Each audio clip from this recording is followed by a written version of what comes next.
Hey everybody, this is Al Johnson from the Al Johnson Show, and yes, I am a week late on this, but I feel like I needed a lot of time to really process and really, what's the word? Compartmentalize everything.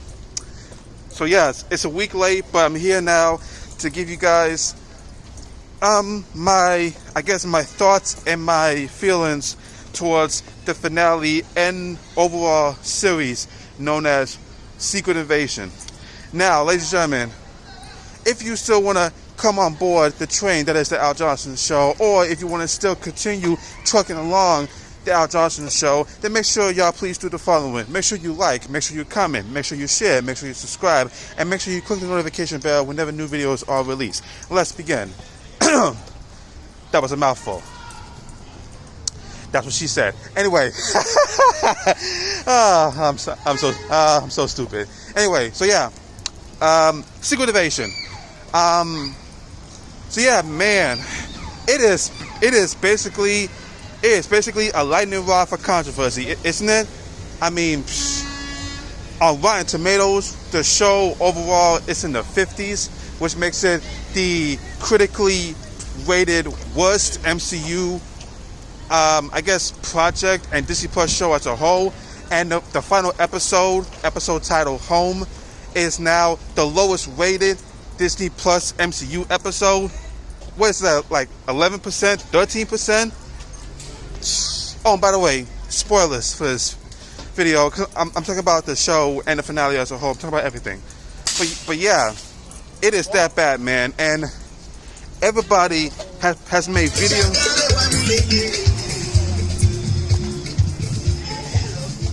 Wow, that was certainly unexpected. But yeah, everyone's been swearing up and down it is the worst thing that happened to the MCU. This is the thing that drags the MCU. It's the thing that kills the MCU. Blah blah blah blah blah. And it's like, man, they acting like this show is the worst thing that happened to America since AIDS. Like, seriously, guys, take a break. It's not that serious. Now, I'm not blind, and I'm not dumb either. I know of the divisiveness of the show and the blowback. But what did I think about it? Well, talking about the finale, once again, it was like 40 minutes. Now, it was a bit longer than the two episodes prior, but yet again, it was not only was it was relatively short, it was rushed. Like, we had to rush through everything. And there are things that I'm still asking questions about. I mean, we had basically Kingsley Ben-Adir give his best performance in the final episode when he's spilling his guts to Nick Fury, who's revealed to be Gaia in disguise. Basically spilling his guts to Nick Fury about why he has so much resentment towards him and why he plans to destroy humanity. And you have Gaia pretending to be Nick Fury, basically like giving a reason as to why the Skrulls don't have a home. But there was something that was explained that Gaia Fury said that I'm gonna touch back on in a minute.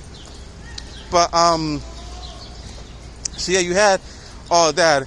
And listen, however you feel about this show and the writing and the developments of everything, you cannot deny how real good the acting is. And I think that's the thing. There's like a lot of problem with the Disney Plus shows for the MCU or for Star Wars is that the acting is good. The acting is real good. The effects for the most part is spectacular, but it's the writing and it's the characterizations that gets people angry. And then afterwards, after that big old speech thing between Gravik and Fury, or Gaia Fury, you had basically, Gravik, I almost said Gaia. Well, Gaia Fury give Gravik the Harvest, which has DNA of every single MCU character that was in Endgame, down to Thanos and the Black Order and everything. What they call it, the Harvest. Every DNA that was sampled and collected. Gravik has it. He puts in his Super Skrull machine with Gaia Fury trapped inside, and he basically becomes the Super Skrull that people look at in the comics, which I'll also touch on in a minute. But then Gaia Fury, Gravik tries to go for the final blow, but then Gaia Fury blocks him, and she gets powers, and she and Gravik starts going ham on each other, and Gaia, just like what happened to her at the end of episode 3, she gets the final blow and doesn't let Gravik have the last word. Then also in the episode, in the finale, you had Skrull Rhodey finally get her what's the phrase? And we're back. Sorry about that. There's like 2 big dogs around us. I had to duck and dodge each of them to get to a safer space. But yeah, you had Skrull Rhodey getting her comeuppance, and Fury telling the president what's been going on, and then Gaia releases the people that was held captive, including Rhodey, the real Rhodey, and the real Everett Ross, and basically suggesting to us, the viewers, and maybe the MCU as a whole, that Rhodey has been a Skrull since Civil War, because when he gets saved, he's wearing his hospital gown and his legs still don't work. Yeah, let's go. Now, for me, that's going to be a subject for a different video, but to briefly touch on it, the idea that Rhodey has been replaced in Civil War and he missed out on Thanos, the time travel, he missed the death of Tony, the death of Natasha, the disappearance of Steve Rogers, Sam being Captain America, he missed everything. That is messed up. Now, there are people talking about how bad the show is, swear up and down, oh, this killed Rhodey's character arc. I'm like, character journey. I'm like, no.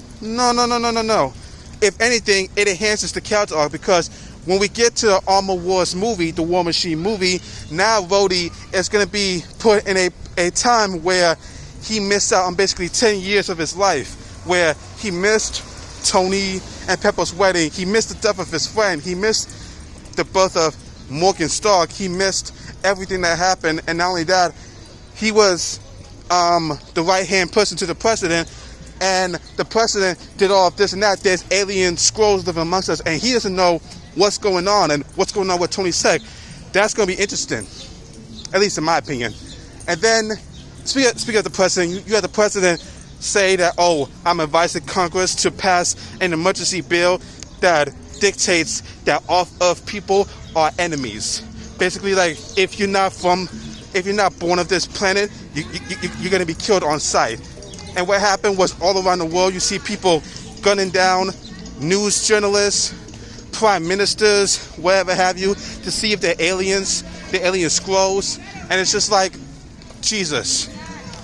The ramifications that will come from this in Thunderbolts or possibly X-Men when we get mutants or everything else, to me, even though the show itself was lackluster, what it sets up for the future has me more intrigued.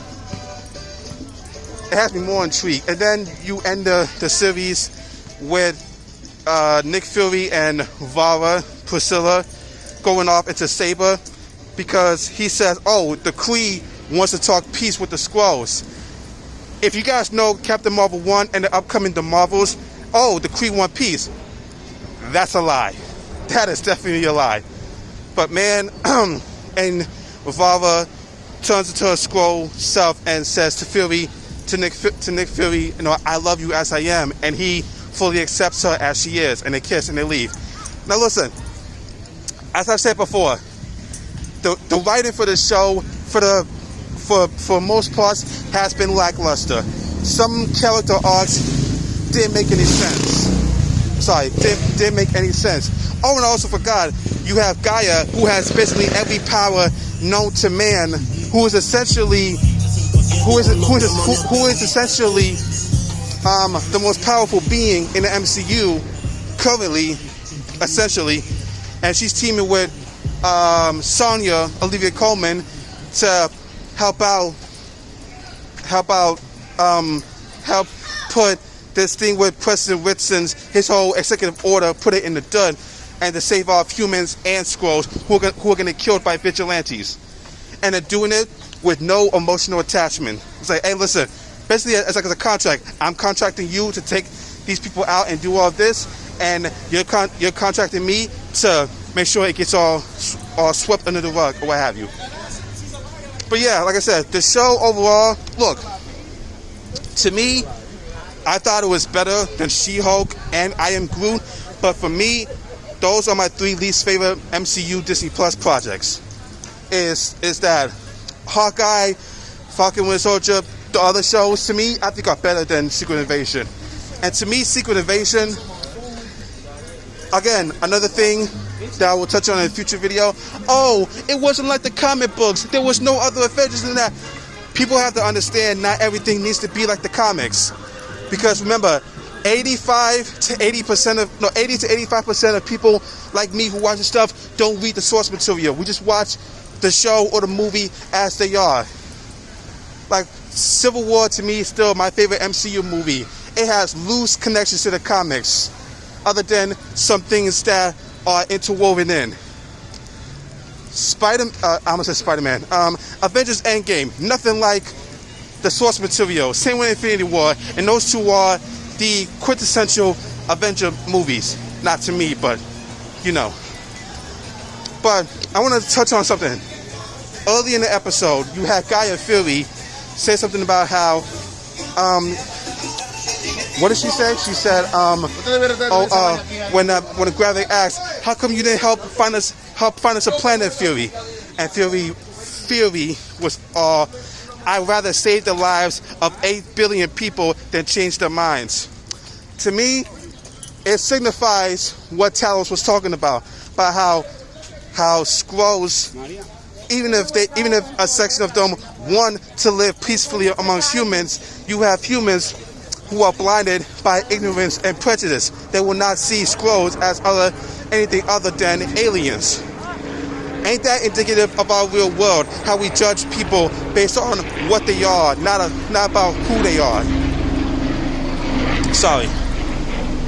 And the whole thing about Gaia Fury said, in my mind, I was thinking before I was dusted, was that I felt relief that I couldn't fight anymore. But I came back because I was responsible for you. And you had Gravik say that the face you see, Fury, is the first person I killed.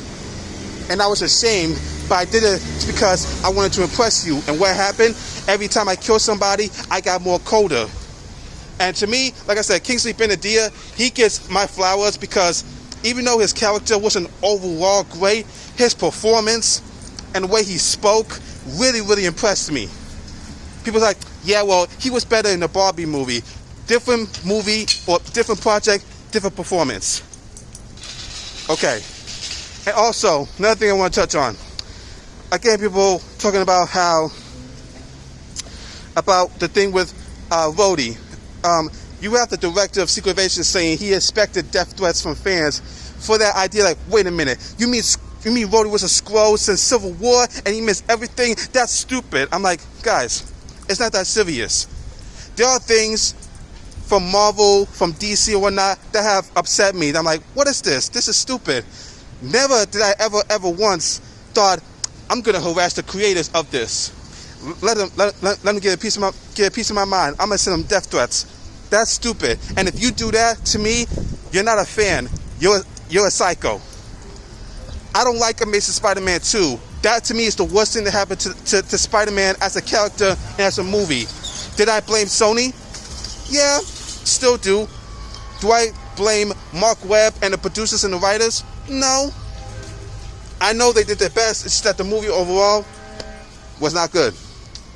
But regarding Secret Invasion, look, we can argue till the cows come home. As is, I think it's decent. Is it good? Not really. But that's neither here nor there. Anyway, guys, let me know down below. Will you throw up Secret Invasion? Sorry that went on too long. I'm getting out of here. Peace out.